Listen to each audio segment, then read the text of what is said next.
பார்த்தீங்கன்னாக்கா தமிழ் மீடியத்துக்கு லாஸ்ட் கிளாஸில் வந்து என்ன பார்த்தோன்னு சொல்லி பார்த்தீங்கன்னாக்கா நம்ம இதில் வந்து புற அகப்பொறுப்பு விகிதங்கள் வந்து பார்த்தோம். சரியா? புற அகப்பொறுப்பு விகிதங்கள் 7வது சம் வந்து பார்த்தோம். 7வது சம்மில் என்ன கொடுத்துருந்தாங்க? 3 வந்து கண்டுபிடிக்க சொல்லி. என்னன்னு பார்த்தீங்கன்னா புற அகப்பொறுப்பு விகிதங்கள், நீண்ட கால கடன், பங்குதாரர் நிதி. அதேமாதிரி என்ன கண்டுபிடிக்கணும்? நீண்ட கால கடனில் என்னென்ன வரும் பார்த்தீங்கன்னா 9% கடன் நீட்டு பத்திரங்களை கொடுத்துருக்காங்க அங்கே. சரியா? அப்போ 4 லட்சம். அதேமாதிரி பங்குதாரர் நிதி வந்து எவ்வளோ? நேர்மை பங்கு முதல் ப்ளஸ் என்னப்பா? முன்னுரிமை பங்கு முதல் ப்ளஸ் என்னது? காப்புகள் மற்றும் மிகுதியும். சரியா? காப்புகள் மற்றும் மிகுதியும் வந்து எவ்வளோ கொடுத்துருக்காங்க பார்த்தீங்கன்னா 1,50,000. அதுக்கப்புறம் என்ன பார்த்தோன்னு சொல்லி பார்த்தீங்கன்னாக்கா இது வந்து டிவைட் பண்ணி போடணும். நீண்ட கால கடன் டிவைட் என்னது? பங்குதாரர் நிதி. சரியா? அதில் எவ்வளோ இருந்துச்சு? 4 லட்சம் டிவைட் பை 5 லட்சம். ரெண்டையும் டிவைட் பண்ண என்ன வரும் நம்மளுக்கு? 0.80 என்னது 1. ஓகேவா? அதுக்கப்புறம் என்ன கண்டுபிடிக்கிறோம்? செகண்டு உரிமையாளர் விகிதம். உரிமையாளர் விகிதம்னு என்னது? பங்குதாரர் நிதி உரிமையாளர் விகிதம். சரி, அது 5 லட்சம். மொத்த சொத்துக்கள் எவ்வளோ வந்துச்சு நம்மளுக்கு? மொத்த சொத்துக்கள் வந்து 10 லட்சம். ஏன்னா இங்கே கொடுத்துருக்காங்க 10 லட்சம். டிவைட் பண்ணி போனால் 0.5:1. அதே நெக்ஸ்ட்டு தேர்ட் ஒன் என்ன கண்டுபிடிச்சோம்? முதல் ஊந்துத்திறன் விகிதம். முதல் ஊந்துத்திறன் விகிதம் நிலையான வட்டி மற்றும் நிலையான பங்காதாயம் ஈட்டுகின்ற நிதிகள் டிவைட் பை அது நேர்மை பங்கு நிதி ஈக்குவல் டு 6 லட்சம். சரியா? அது வந்து 6 லட்சம். அது வந்து எப்படி வந்துச்சுன்னு சொல்லி பார்த்தீங்கன்னா 6 லட்சம். அதில் வந்து என்ன கண்டுபிடிச்சோம்? நிலையான வட்டி மற்றும் நிலையான பங்காதாயம் ஈட்டுகின்ற நிதிகள் ஈக்குவல் டு 8% முன்னுரிமை பங்குதல் ப்ளஸ் என்னது 9% கடன் நீட்டு பத்திரங்கள். அப்போ 2 லட்சம் ப்ளஸ் 4 லட்சம் ஈக்குவல் டு என்னது 6 லட்சம். அதேமாதிரி நெக்ஸ்ட்டு பார்த்தீங்கன்னாக்கா பங்குதாரர் நிதி. பங்குதாரர் நிதி என்னன்னு சொல்லி பார்த்தீங்கன்னாக்கா பங்குதாரர் நிதி ஈக்குவல் டு நேர்மை பங்கு முதல் ப்ளஸ் என்னப்பா? பொதுக்காப்பு ப்ளஸ் மிகுதி. இப்போ 1,50,000 1,50,000 என்னப்பா? 3 லட்சம். சரியா? அப்போ வந்து 6 லட்சம் டிவைட் பை என்னது 3 லட்சம்.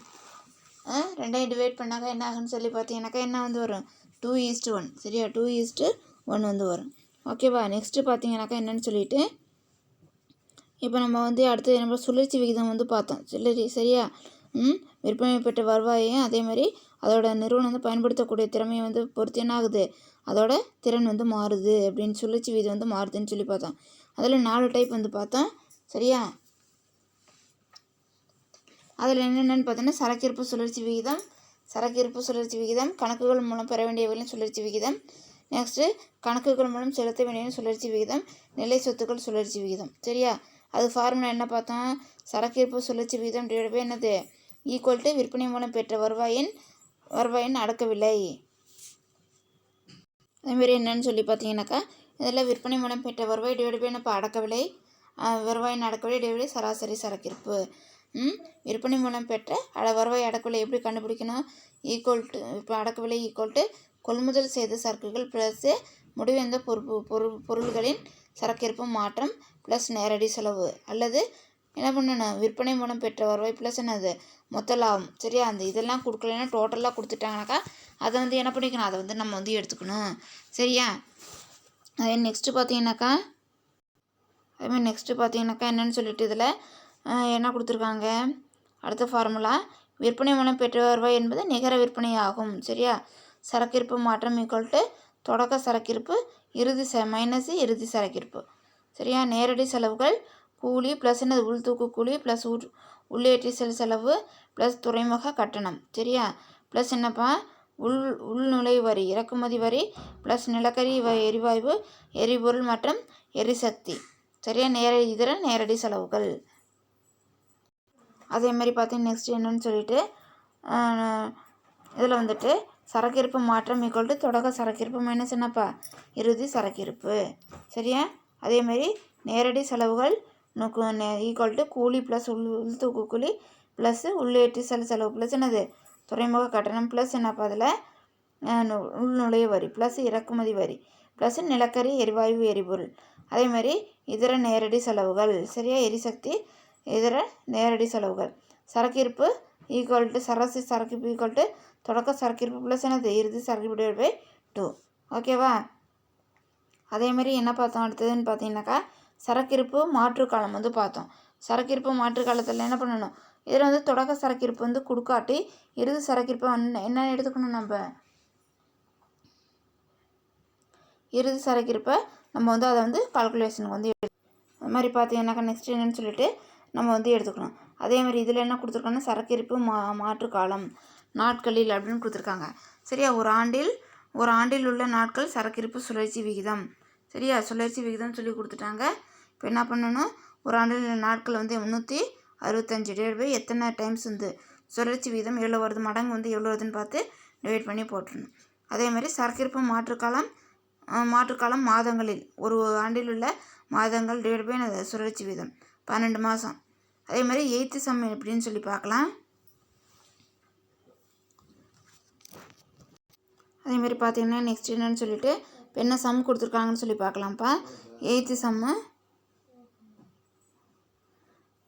சானியா நிறுமத்தின் கொடுக்கப்பட்ட தகவலிலிருந்து சரக்கிருப்பு சுழற்சி விகிதம் மற்றும் என்ன பண்ண சரக்கிருப்பு மாற்று காலத்தை மாதங்களில் கணக்கிடும், மாதத்துல வந்து கணக்கிட சொல்லிட்டாங்க.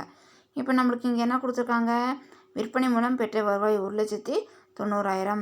அதே மாதிரி என்ன படுத்து அவ்வாண்டில் தொடக்க சரக்கிருப்பு எவ்வளோ கொடுத்துருக்காங்கன்னு சொல்லி பார்த்தீங்கன்னாக்கா எவ்வளோ 40,000. அவ்வாண்டில் இறுதி சரக்கிருப்பு எவ்வளோ 20,000. அவ்வாண்டில் மேற்கொண்ட கொள்முதல் 90,000. உள்தூக்கு கூலி எவ்வளோ நம்மளுக்கு 10,000. சரியா, இப்போ நம்ம என்ன ஃபார்முலா, நம்மளுக்கு சரக்கிருப்பு சுழற்சி விகிதத்துக்கு ஃபார்முலா என்னன்னு சொல்லி பார்த்தீங்கன்னாக்கா இதில் என்ன கொடுத்துருக்காங்க, சரக்கிருப்பு சுழற்சி விகிதம் ஈக்குவல் டு என்னது விற்பனை மூலம் பெற்ற வருவாயின் அடக்க விலை டிவைடட் பை என்னது சராசரி சரக்கிருப்பு. இப்போ நம்ம விற்பனை மூலம் பெற்ற வருவாய் அடக்க விலை வந்து கால்குலேட் வந்து பண்ணணும். அதுக்கு என்னென்ன வந்து எடுத்துக்கணும்னு சொல்லி பார்த்தீங்கன்னாக்கா என்னென்ன வந்து எடுத்துக்கணும், இதில் தொடக்க சரக்கிருப்பு. சரியா, தொடக்க சரக்கிருப்பு, நிகர கொள்முதல், அப்புறம் என்ன பண்ணணும் ப்ளஸ்ஸு, அப்புறம் நேரடி செலவு, அதுக்கப்புறம் உள்தூக்கு கூலி மைனஸ் என்னப்பா பண்ணணும் இறுதி சரக்கிருப்பு. அப்போ நம்மளுக்கு இங்கே என்ன ஆகுது, 4 லட்சம். தொடக்க சரக்கிருப்பு என்ன பண்ணிட்டாங்க, 40,000 கொடுத்துருக்காங்க. 40,000 ப்ளஸ் என்னது 90,000 ப்ளஸ் என்னது 10,000, மூணையும் கூட்டினா 1,40,000. அதுலேருந்து இந்த 20,000 என்ன பண்ணணும், லெஸ் பண்ணால் நம்மளுக்கு என்ன வந்து கிடைக்குது, இங்கே 1,20,000 வந்து கிடைக்கும். சரியா, இப்போ நம்மளுக்கு என்ன கிடச்சிருச்சு, விற்பனை மூலம் பெற்ற வருவாயின் அடக்க விலை வந்து கிடச்சிருச்சு. அடுத்து என்ன பண்ணுறோன்னு பார்த்தீங்கன்னாக்கா சராசரி சரக்கிருப்புனாக்கா தொடக்க சரக்கிருப்பையும் என்ன புக்கில் கொடுத்துருக்காங்க, தொடக்க சரக்கிருப்பு இறுதி சரக்கிருப்பு 40,000 20,000 ரெண்டையும் கூட்டிக்கணும். சரியா, 40,000 20,000 ரெண்டையும் கூட்டினா 60,000. 60/2ன்னு சொல்லி போட்டிங்கனாக்கா என்ன வரும், நம்மளுக்கு 30,000 வரும். எவ்வளோ வரும், 30,000. அதே நெக்ஸ்ட்டு பார்த்தீங்கன்னாக்கா அடுத்தது மாற்று காலம் வந்து கண்டுபிடிக்கணும். சரியா, என்ன கண்டுபிடிக்கணும், மாற்று காலத்தை சரக்கிருப்பு மாற்றும் காலம் மாதங்களில். அதில் வந்து என்ன சொல்கிறாங்கன்னு பார்த்தீங்கன்னாக்கா ஒரு ஆண்டில் உள்ள மாதங்கள் டிவைட் பை சரக்கிருப்பு சுழற்சி விகிதம். அப்போ ஒரு ஆண்டில் எத்தனை மாதம் இருக்குது, 12 மாதம் இருக்குது. சரியா, 12 மாதம். அதில் வந்து என்ன பண்ணணும்னு சொல்லி பார்த்தீங்கன்னாக்கா எவ்வளோ வந்து சரக்கிருப்பு வந்து எவ்வளோ கண்டுபிடிச்சிருக்கோன்னு சொல்லி பார்த்தீங்கன்னாக்கா சுழற்சி விகிதம் எவ்வளோ 4 மடங்கு. சரியா, அதே மாதிரி பார்த்தீங்கன்னாக்கா 4 மடங்கு. நம்ம இங்கே 1,20,000 கண்டுபிடிச்சா அந்த 30,000 கண்டுபிடிச்சோம்ல, ரெண்டே டிவைட் பண்ண போட்டால் 4 மடங்கு. சரியா, புரிஞ்சுதா? அப்போ நம்ம இங்கே 12 மாதங்கள் டிவைட் பை 4 மடங்கு போட்டாக்கா நம்மளுக்கு என்ன வரும், 3 வந்து 12 4 டிவைட் பண்ணால் என்னது 3 மாதங்கள். அடுத்தது பார்த்தீங்கன்னாக்கா 9th சம் பாருங்கள். அதே மாதிரி என்ன கொடுத்துருக்காங்கன்னு பார்த்தீங்கன்னாக்கா இங்கே 3 மாதங்கள் கொடுத்துட்டாங்களா. இப்போ இங்கே கணக்குகள் மூலம் பெற வேண்டியவைகளின் சுழற்சி விகிதம். சரியா, கணக்குகள் மூலம் பெற வேண்டியவைகள் என்னப்பா, சுழற்சி விகிதம். கணக்குகள் மூலம் பெற வேண்டியவைகளின் சுழற்சி விகிதத்தில் கணக்காண்டிற்குரிய கடன் விற்பனை மூலம் பெற்ற வருவாய் கணக்குகள் மூலம் பெற வேண்டியவைகளின் சராசரியுடன் ஒப்பீடு செய்யப்படுகிறது. இது கணக்குகள் மூலம் பெற வேண்டியவைகளிலிருந்து துரிதமாக ரொக்க வசூலிப்பதை காட்டுகிறது. இவ்விகிதம் கீழ்கண்டவாறு கணக்கிடப்படுகிறது அப்படின்னு சொல்லி கொடுத்துட்டாங்க. சரி, எப்படி வந்து அது வந்து கால்குலேட் வந்து பண்ணுறேன்னு சொல்லி பார்த்தீங்கன்னாக்கா அந்த கீழ்கண்டவாறு என்ன பண்ணுது, கணக்கிடப்படுகிறது. ஃபார்முலா பார்த்தீங்கன்னாக்கா என்னன்னு சொல்லிட்டு கணக்குகள் மூலம் பெற வேண்டிய சுழற்சி விகிதம் ஈக்குவல் டு கடன் விற்பனை மூலம் பெற்ற வருவாய் டிவைடட் பை என்னதுப்பா, கணக்குகள் மூலம் பெற வேண்டிய சராசரி. சரியா, அதே மாதிரி நெக்ஸ்ட்டு பார்த்தீங்கன்னாக்கா கணக்குகள் மூலம் பெற வேண்டியவைகளின் சராசரி. சரியா? கணக்குகள் மூலம் பெற வேண்டிய சராசரி ஈக்குவல் டு கணக்குகள் மூலம் பெற வேண்டியவர்களின் தொடக்க இருப்பு ப்ளஸ் என்னது கணக்குகள் மூலம் பெற வேண்டியவர்களின் இறுதி இருப்பு டிவைட் என்னது 2. சரியா? இதுதான் வந்து ஃபார்முலா. நெக்ஸ்ட்டு பார்த்தீங்கன்னாக்கா கணக்குகள் மூலம் பெற வேண்டியவைகள்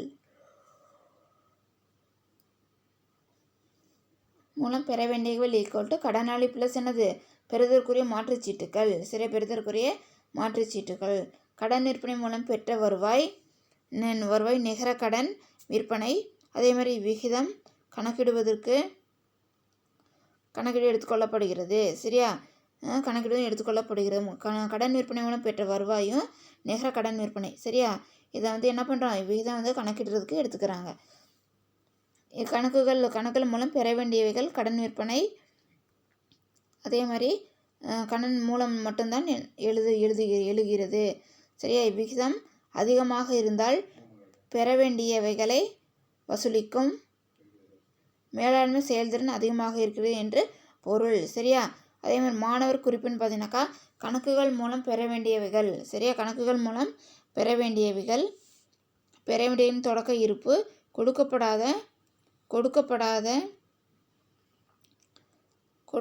கொடுக்கப்படாத விகித கணக்கிட சராசரி கணக்குகள் மூலம் பெற வேண்டியவைகளின் சராசரிக்கு பதிலாக கணக்குகள் மூலம் பெற வேண்டியவைகளின் சராசரி கணக்கிட வேண்டும் அப்படிங்கிறாங்க. சரியா? இறுதி இருப்பை எடுத்து கொள்ள வேண்டும். நெக்ஸ்ட்டு பார்த்தீங்கன்னாக்கா கடன் வசூலிக்கும் காலம். சரியா? கடன் வசூலிக்கும் காலம். கடன் வசூலிக்கும் காலம் என்பது கணக்குகள் மூலம்